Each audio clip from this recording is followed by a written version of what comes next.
ඔයාට ජීවිත කාලෙම තනියෙන් ඉන්න සිද්ධ වුණොත් ඔයා මොකද කරන්නේ? තනියෙන් ඉන්නවා? ඕ මන් දන්නවා ඒක. ඒනාට ඉතින් එහෙම ඉන්න එක අමාරුයිනේ අනේ. මට නම් අමාරු නෑ. මේ මට හම්බුණා ලෝකේ හුදෙකලාව ජීවත් වෙලා ඉන්න තල්මසා ගැන.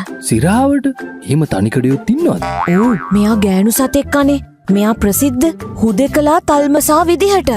1992 හොයාගෙන තියෙනවා මෙයා ඉන්නේ තනියෙන් කියලා. මෙයා අනිත් තල්මසුන්ට වඩා ගොඩක් වෙනස් කියලා තමයි විද්‍යාඥයෝ හොයාගෙන තියෙන්නේ. මොකක්ද වෙනස?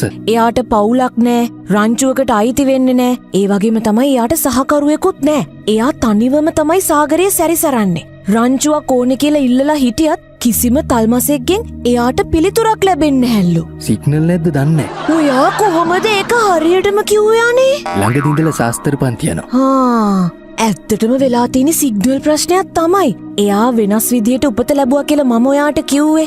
එතකොට වෙනස්ම සංඛ්‍යාතයක් තියෙන හඬක් ඇතුව තමයි එයා ඉපදිලා තින්නේ. සාමාන්‍ය තල්මසෙක් හර්ට්ස් 12-25 අතර සංඛ්‍යාතයක තමයිලු සංනිවේදනය කරනවා කියලා කියන්නේ. හැබැයි මෙයා එහෙම නෑ. මෙයාට ඉහළ සංඛ්‍යාතයක් තියෙනවා. හර්ට්ස් 52ක වගේ. ඕකට හරි පොඩි දෙයයිනේ කරන්න තියෙන්නේ. මොකද්ද? සිම් එක මාරු කරා නම් ඉවරයිනේ. අනේ මේ පොඩ්ඩක් අහගන්නකෝ.